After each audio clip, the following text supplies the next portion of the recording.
The story begins in the frozen heart of Eastern Europe in the late 1800s, a land covered in mist where the mornings were quiet, too quiet, where the chimneys of small wooden homes puffed smoke into the gray sky and children's laughter echoed faintly across the narrow cobblestone streets.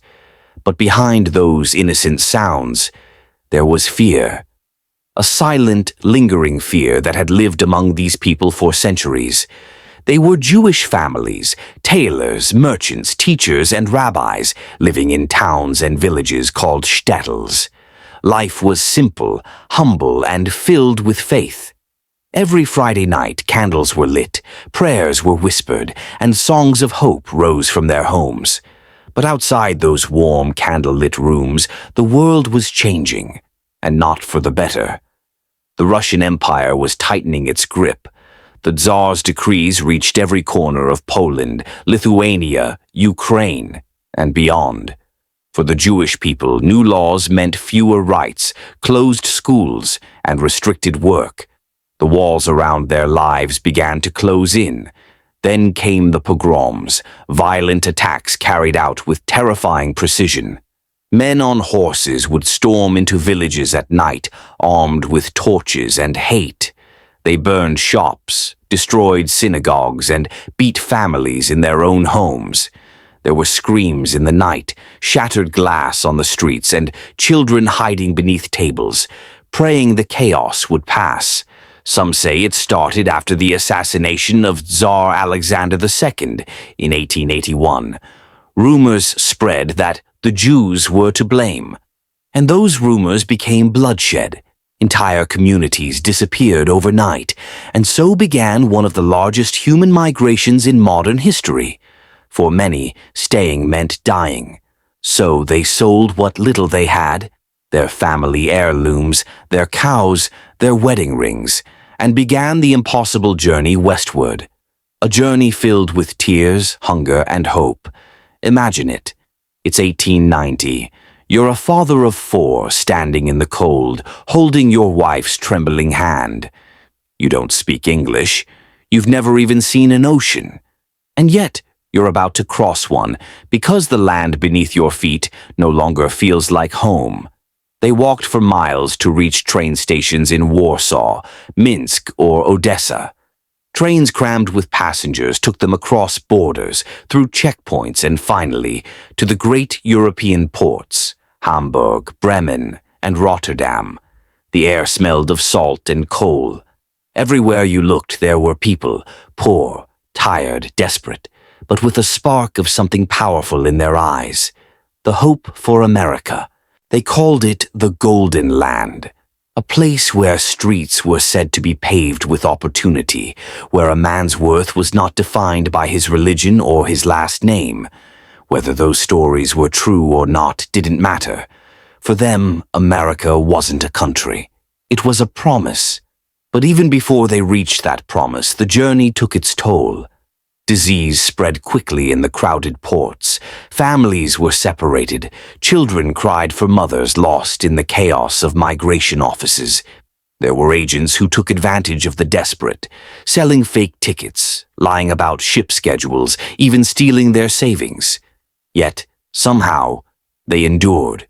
They waited days, sometimes weeks, to board the massive steamships that would take them across the Atlantic.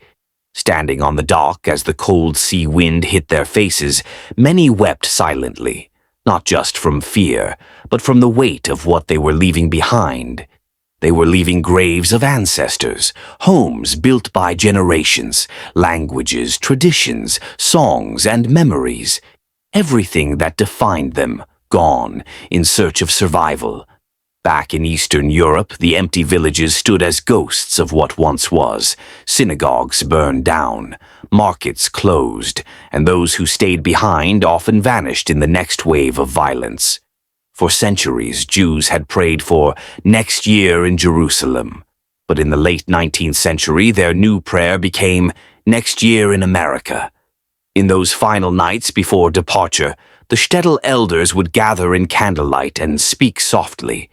They knew this was not just a journey of bodies. It was a journey of souls. They were not merely running from death. They were carrying an entire culture across an ocean. Some historians say that between 1881 and 1914, over 2 million Jews left Eastern Europe. 2 million stories of courage, pain, and rebirth. Each one began with the same feeling: fear, mixed with a faint, trembling hope. As the ships finally left the harbors, many turned one last time to look at the fading shore, the only home they'd ever known.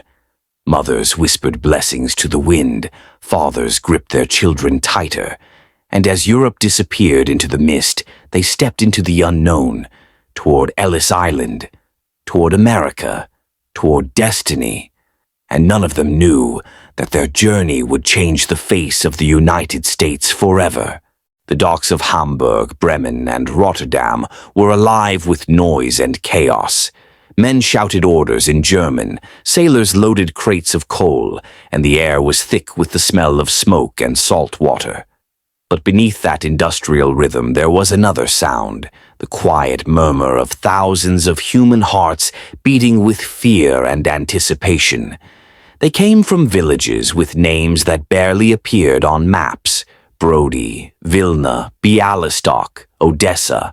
Families who had never left their provinces now stood at the edge of the known world, holding small bundles of clothes, passports, and the last pieces of their old lives.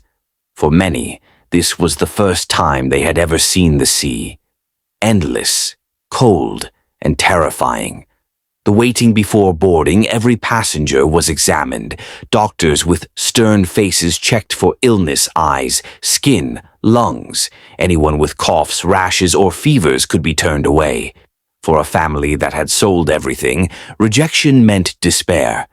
So they prayed silently as the doctor's hands brushed over them, hoping to be declared fit for travel. There were brokers who shouted ticket prices in every language: Yiddish, Polish, Russian, German. Some promised better rooms for more money, others simply lied. Families were separated when they couldn't afford to stay together. Mothers clung to their children's hands, refusing to let go, even as officials pushed them forward. For many, the journey began not with hope, but with tears. The departure. When the steamship whistle blew, the sound cut through the air like a cry of destiny. Passengers waved from the deck, though most had no one to wave to. The port faded slowly, replaced by the gray waves of the North Sea, and with it their past disappeared behind them. Below deck in the steerage, the cheapest part of the ship life was brutal. Hundreds of people crammed into narrow bunks, stacked 3 high. The air was thick with the smell of sweat, seasickness, and coal smoke. There was little light, no privacy, and constant noise: babies crying, men coughing, waves slamming against iron walls. For 2 weeks or more, this was home. The crossing seasickness struck quickly. Children whimpered in the dark while mothers held their hands and whispered prayers in Hebrew and Yiddish. Meals were simple, stale bread, watery soup, sometimes salted fish. Water was rationed. Every creak of the ship reminded them that they were thousands of miles from solid ground. But above deck, when the weather was calm, passengers would gather to breathe and dream. Old men played violins, young women sang the songs of their villages. And sometimes, in the middle of the endless ocean, laughter returned, brief, fragile, but real. They told stories of what awaited them in America: jobs in factories, apartments with windows, streets that shone at night with electric lights. Children imagined schools where no one would mock their accents or faith. For a moment, hope was louder than fear. The storm. Then came the storms. Waves taller than houses crashed against the sides of the ship. The deck tilted violently. People fell, luggage tumbled, screams echoed in the dark. The smell of vomit and seawater filled the air.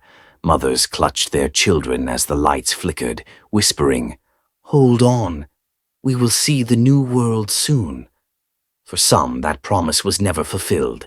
Illness spread fast: typhus, measles, influenza. The ship's doctor did what he could, but in those lower decks, death was an uninvited companion. A few were buried at sea, a prayer, a tear, and the cold splash of the Atlantic claiming another soul. But the ship kept moving forward, always forward, toward hope, the arrival.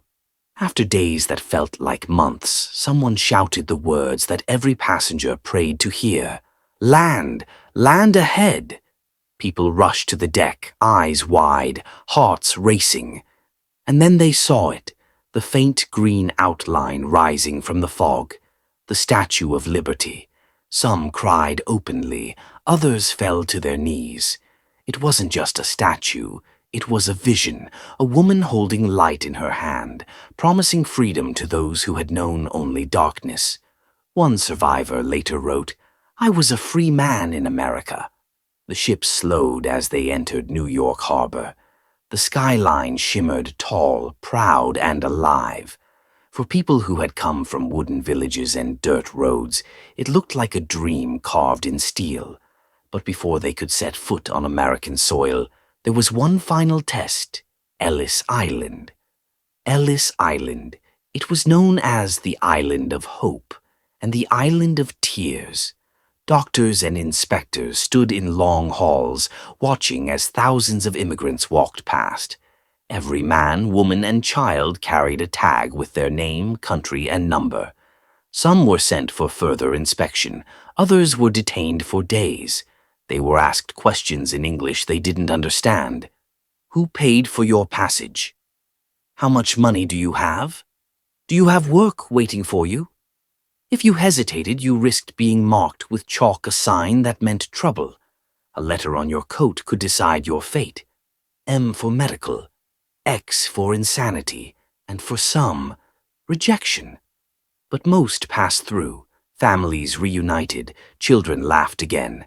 And when the final door opened, when their feet touched the soil of New York, they felt it: freedom, fear, and an overwhelming sense of beginning again.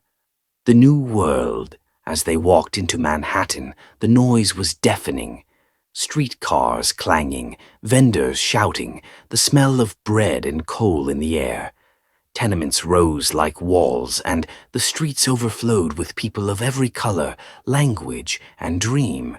For these newcomers, America was not what they imagined. It was harder, louder, crueler, but it was theirs. They had left everything behind, crossed an ocean, and survived.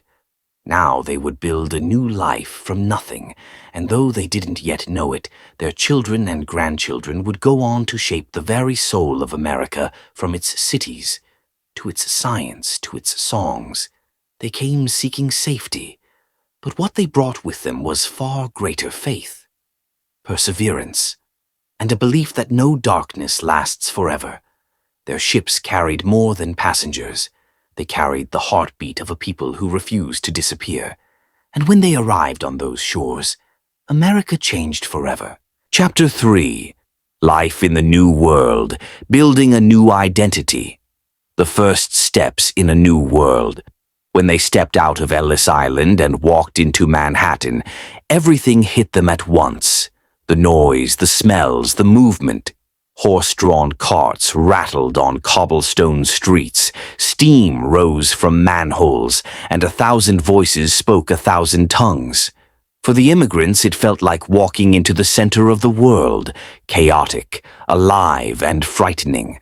Many had only a few coins left in their pockets. They looked around, confused by signs written in English, searching for someone who could understand Yiddish or Russian. Some were met by family or friends who had come earlier, others by agents promising jobs or lodging for a price.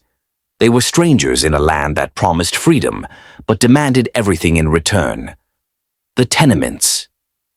Their first homes were not houses but rooms, tiny, dark, and overcrowded. On New York's Lower East Side, tenement buildings rose like walls of brick, stacked with people from every corner of Europe. In one small apartment, 10 or 12 people might share a single room. There was no running water, little ventilation, and the smell of coal smoke filled the air day and night. Children played on staircases because there was no space inside. Women cooked on small stoves, washing clothes in buckets. Men worked long hours and came home exhausted, their hands blackened by factory soot. And yet, there was laughter. Even in the darkest corners, songs were sung. On Friday nights, candles flickered in windows as families gathered for Sabbath prayers, whispering the same Hebrew words they once spoke in Poland or Lithuania. They had carried their faith across an ocean, and it had survived. Work and struggle. The dream of streets paved with gold faded quickly.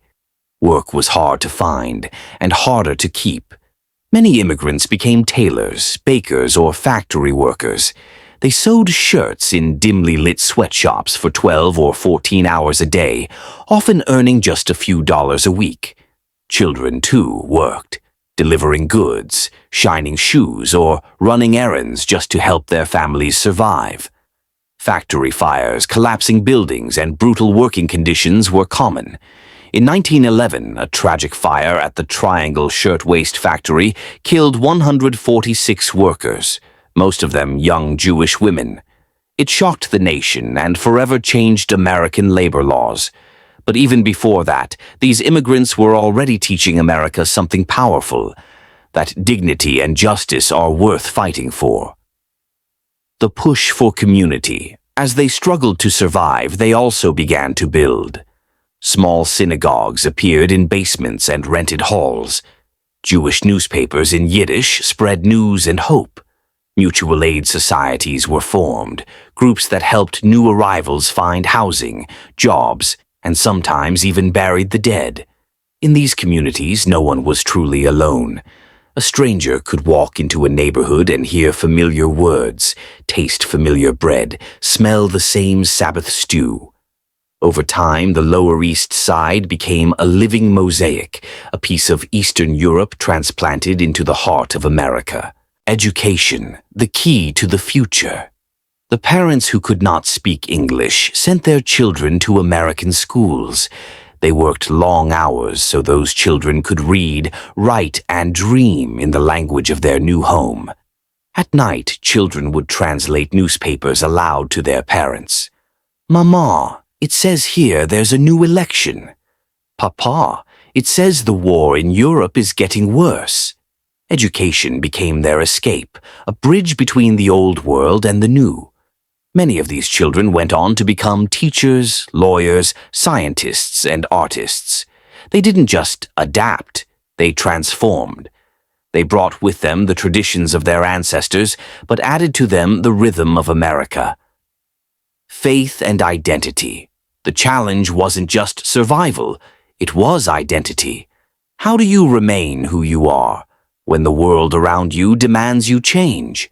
For some, faith remained the anchor. Synagogues became centers of not just worship, but community life, places where one could find strength, guidance, and belonging. Others embraced a more secular life, blending Jewish culture with American ideals of freedom and individuality. There were tensions between old traditions and modern values, between parents who spoke Yiddish and children who preferred English. But slowly a balance emerged. They were not only Jews from Europe anymore. They were Jewish Americans. The rise of a voice. By the 1920s and 1930s, Jewish immigrants and their children had begun to shape American culture in profound ways. They opened theaters on Broadway, founded newspapers, and built unions that fought for workers' rights. Writers like Anzia Jezierska and Isaac Bashevis Singer told the stories of immigrant life. They gave voice to those who had crossed the ocean, voices that refused to be silenced. In music, art, and politics, they became part of the American heartbeat. From jazz clubs to labor rallies, from classrooms to city halls, the children of those who once arrived with nothing now stood tall in the land that once felt so distant. The meaning of freedom. Freedom, they learned, was not given. It was built. Brick by brick, prayer by prayer, word by word, they built schools, hospitals, libraries, and charities. They sent money back to help relatives still trapped in Europe. And when darkness returned to Europe in the 1930s with the rise of Nazi power, these immigrants, now Americans, opened their hearts again, helping others escape. They had come to America as the hunted and became the protectors. Narrator, soft, reflective tone. They came seeking freedom. But what they built was a legacy of resilience, of courage, and of faith. The Lower East Side may have been poor, but it was rich with hope. From those narrow rooms came poets, doctors, inventors, and dreamers. They changed the streets they walked on and the country that welcomed them. For America did not just change them, they changed America. Chapter 4. The Struggle for Acceptance, Fighting Prejudice and Finding a Voice. A Land of Freedom and Barriers. America had promised freedom, but for many Jewish immigrants that promise came with invisible walls. As they tried to settle, new challenges emerged. Signs appeared outside stores reading, "No Jews, no dogs, Gentiles only." In schools and workplaces, people mocked their accents or names. They were called foreigners, greenhorns, or worse. Some landlords refused to rent to them. Some employers would not hire them. They had crossed an ocean to escape hatred only to find whispers of it here too. And yet, they did not break. They understood that survival was not just about earning money. It was about earning respect. The politics of fear. The late 19th and early 20th centuries were an age of fear and suspicion. As millions of immigrants arrived from Eastern and Southern Europe, many Americans began to worry that their country was changing too fast. Newspapers printed headlines like, "Foreign Flood Drowning America," "Too many immigrants, too few jobs." The government responded with strict immigration laws, especially the Immigration Act of 1924, which limited how many Jews and other Eastern Europeans could enter the country. It was a silent message. You are welcome, but not too many of you. For Jewish families waiting in Poland, Ukraine, or Russia, those new quotas became walls higher than any border fence, anti-Semitism in the shadows. Even in freedom's land, hatred sometimes wore a new mask. In the 1920s and 1930s, anti-Semitic groups rose in power, including the Ku Klux Klan, which didn't just hate African Americans, but Catholics, immigrants, and Jews as well.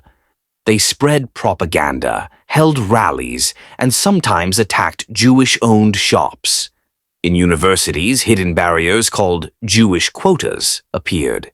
Elite schools like Harvard, Yale, and Princeton quietly began limiting Jewish students, no matter how brilliant they were. A Jewish student could score the highest marks and still be told, "We have enough of your kind." But each insult became fuel, pushing them to prove themselves even harder. Building power. Through unity, the community realized something powerful. They could survive separately, but they could thrive only together.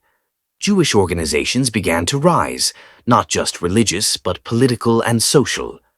Groups like the American Jewish Committee and the Anti-Defamation League ADL were born. Their mission was clear: to protect the dignity and rights of every Jewish American. They spoke in newspapers, on radio, and in courtrooms. They challenged discrimination, not with anger, but with reason, justice, and unity. Every insult answered with education, every act of hate countered with compassion. And slowly, America began to listen. Voices in the arts. When the doors of high society stayed closed, they built their own stages. Jewish writers, filmmakers, and musicians began to tell their stories, and the nation listened. Broadway filled with the sounds of Jewish composers like Irving Berlin, whose song "God Bless America" would one day become an unofficial national anthem. Hollywood, too, was shaped by Jewish immigrants and their children, men like Louis B. Mayer and Samuel Goldwyn, who helped build the film studios that defined American cinema. Through storytelling, they changed how America saw itself.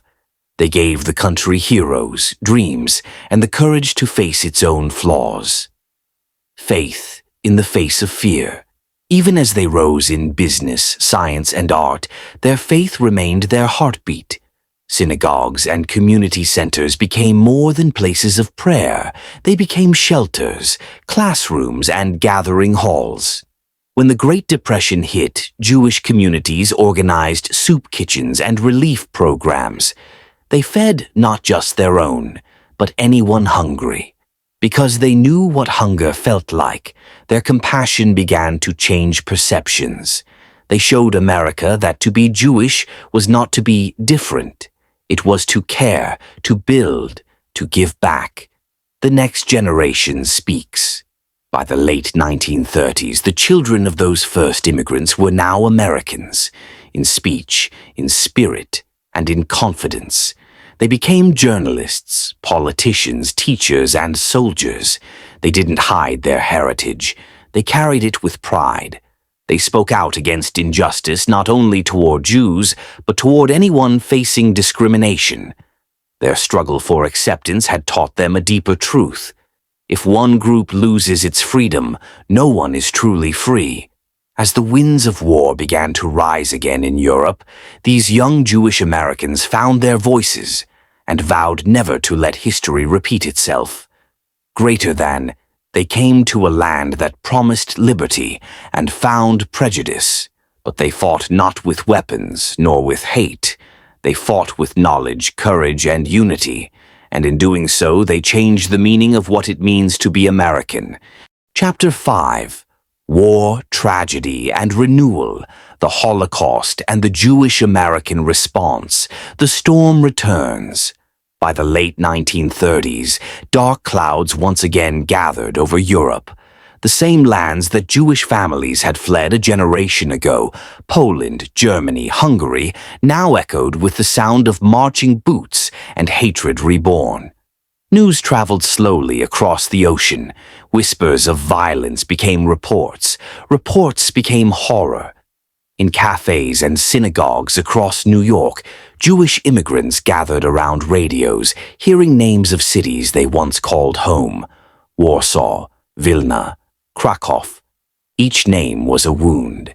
They had come to America seeking safety, and now the world they left behind was burning. The letters that stopped coming. At first, they sent money and letters, praying their families could escape. But one by one, the letters stopped. Weeks turned into months. Mothers who had written every Sabbath fell silent.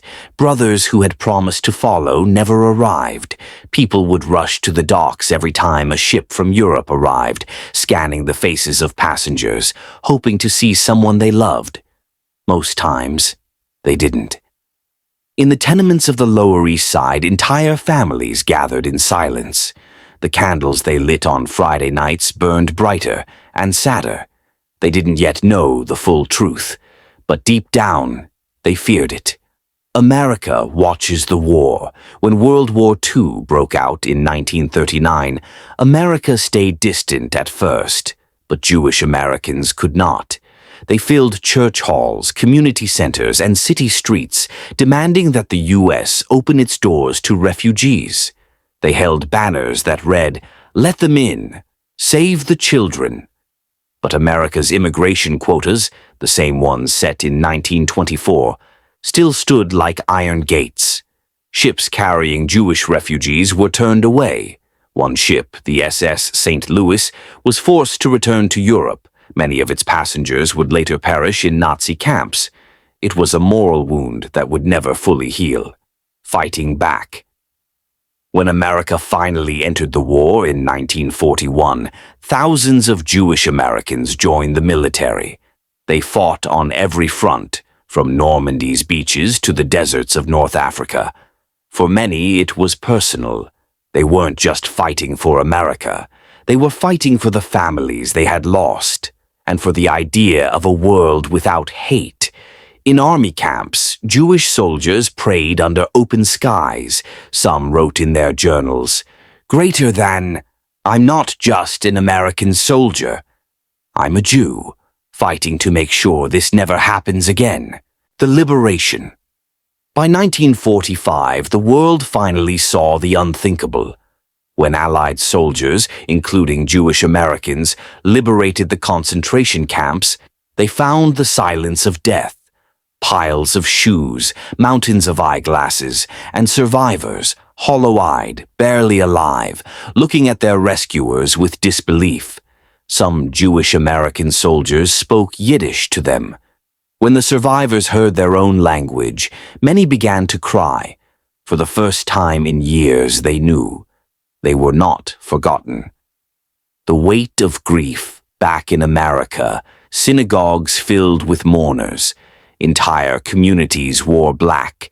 Names were read aloud, endless lists of the dead. The Holocaust had claimed 6 million Jewish lives, including countless relatives of those who had once crossed the Atlantic in search of hope. For many, faith wavered. They asked, "How could God allow this? How can we ever feel safe again?" But even in grief, they refused to let despair win. They built memorials, they raised money for the survivors, and they told the world, this story must never be forgotten. A promise reborn. In 1948, a new word spread through Jewish neighborhoods, Israel. For the first time in 2,000 years, a Jewish homeland had been declared. Synagogues across America erupted in celebration. Old men cried. Young people waved blue and white flags in the streets. For many Jewish Americans, it was a moment of healing, a promise that their people would never again be homeless. They sent donations, supplies, and volunteers to help the new nation survive its first battles. The same spirit that once built communities in New York and Chicago now flowed across the ocean again, this time toward rebuilding a dream. A new kind of strength. In the years that followed, Jewish Americans became more determined than ever to shape their country and the world for the better. They entered politics, journalism, and education.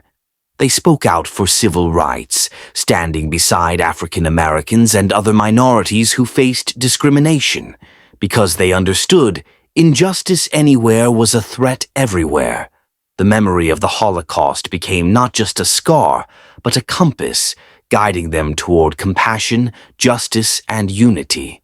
The legacy of resilience. From the ashes of Europe and the sweat of American streets, a new generation rose, confident, proud, and unafraid to speak. They built museums to honor the dead. They told stories in books, on film, and in classrooms. And through that storytelling, they turned pain into purpose. America had once given them refuge. Now they were giving America something far greater, a conscience. Chapter 6, The Legacy, Generations of Freedom, A New Dawn. The war had ended. The smoke of Europe faded into memory, and across America a new generation began to rise. The children and grandchildren of those who once stepped off the ships at Ellis Island. They were Americans through and through, yet the stories of their ancestors still whispered in their hearts, stories of fear and faith, of hunger and hope. The same hands that once carried suitcases now built skyscrapers, taught in universities, composed symphonies, and shaped the future of the very nation that had given them refuge. Faith. Reimagined by the 1950s and 1960s, Jewish life in America had transformed. Synagogues stood not just in crowded city streets, but in peaceful suburbs. Families gathered every Sabbath, not in fear, but in gratitude. The prayers once said in whispers now echoed confidently through open doors. Children learned Hebrew not as exiles, but as citizens of a free land. The Holocaust had scarred their souls, but it also gave birth to a new determination, to live, to remember, and to ensure that such darkness would never return. In cities like New York, Chicago, and Los Angeles, Jewish American culture flourished through art, literature, and community life. They no longer sought to fit in. They were now helping to define what it meant to be American. The power of education. For this new generation, success didn't come through wealth alone, it came through wisdom. Jewish parents taught their children that education was the key to freedom. From classrooms to courtrooms, Jewish Americans began to rise. They became scientists, judges, journalists, professors, shaping the nation's moral and intellectual compass. Names like Jonas Salk, the man who discovered the polio vaccine, reminded America that the descendants of immigrants could change the world. Each success was more than personal victory. It was a tribute to the ancestors who had crossed the ocean with nothing but faith. By the 1960s and 1970s, Jewish Americans began to stand shoulder to shoulder with others in the fight for civil rights. They marched beside Martin Luther King Jr. They spoke out against racism, inequality, and war, because they understood something most others only learned from history, that silence in the face of injustice is never neutral, it is dangerous. Synagogues became places not only of worship, but of activism. From pulpits and picket lines, Jewish voices rose, not in anger, but in solidarity. They remembered the words of their ancestors, greater than, never again, not for us, not for anyone. From margins to mainstream. By the late 20th century, Jewish influence in American culture was everywhere. They created movies that shaped generations, from Spielberg's Schindler's List to Woody Allen's Reflections on Identity. They wrote books, music, and comedy that defined the American voice itself. What began as struggle had become contribution.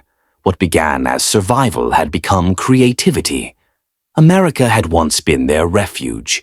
Now it was their home, their stage, their canvas, their legacy. Giving back to the world. As Jewish Americans gained prosperity, they never forgot the lessons of hardship. They funded scholarships, hospitals, and charities. They supported human rights causes across the world. When new waves of refugees arrived, from Vietnam, from the Middle East, from Africa, Jewish communities were among the first to help, because they knew what it meant to be a stranger in a strange land. They had lived that story once, and they were determined that no one else would live it alone again. Faith meets the future. Today, their grandchildren walk freely under the same flag that once watched their ancestors arrive in fear. They pray in temples built by those who once prayed in basements. They celebrate Passover not as an echo of pain, but as a celebration of survival.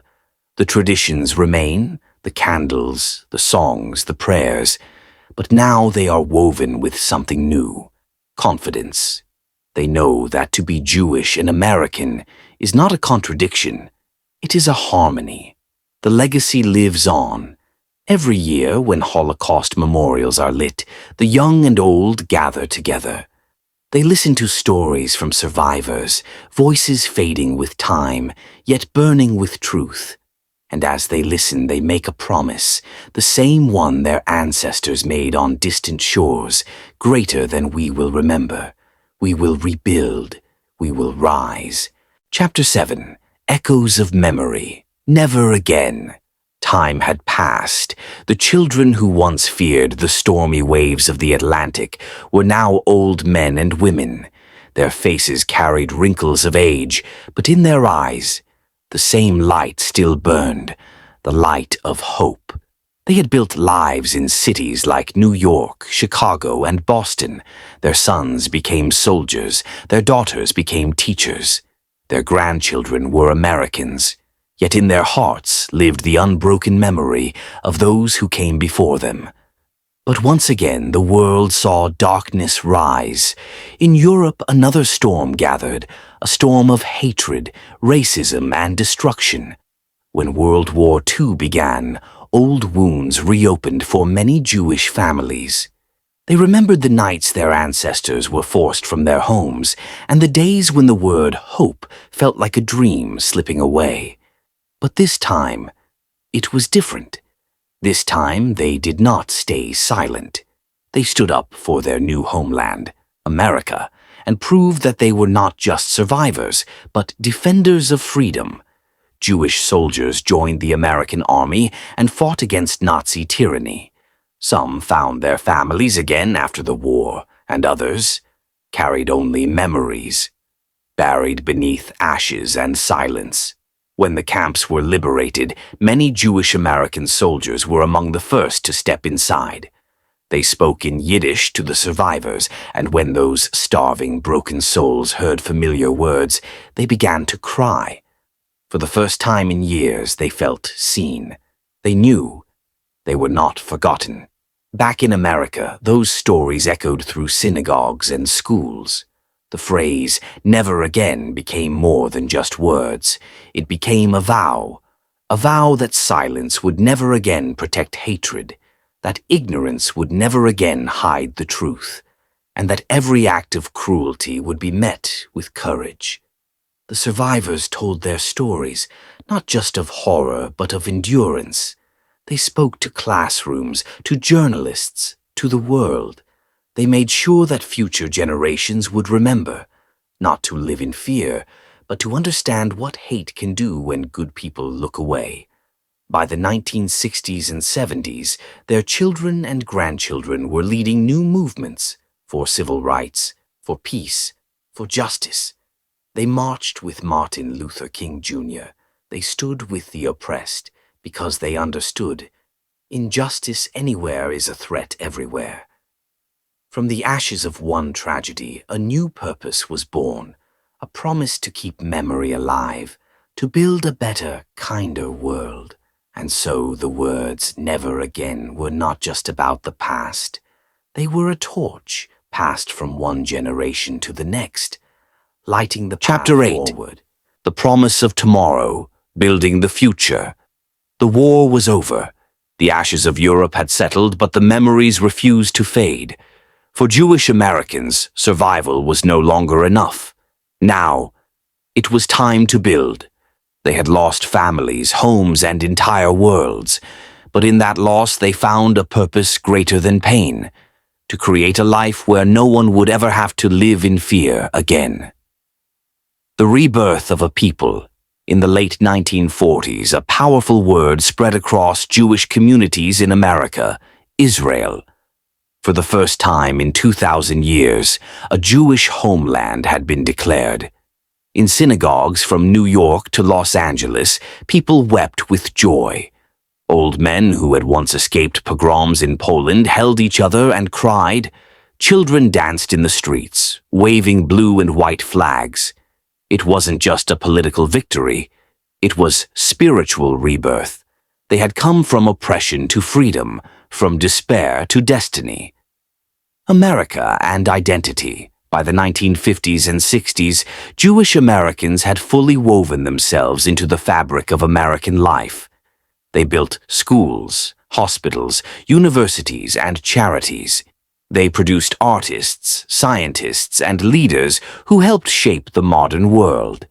Names like Einstein, Bernstein, and Spielberg became symbols of genius and creativity. And yet, beneath all the success, one question lingered. What does it mean to be both Jewish and American?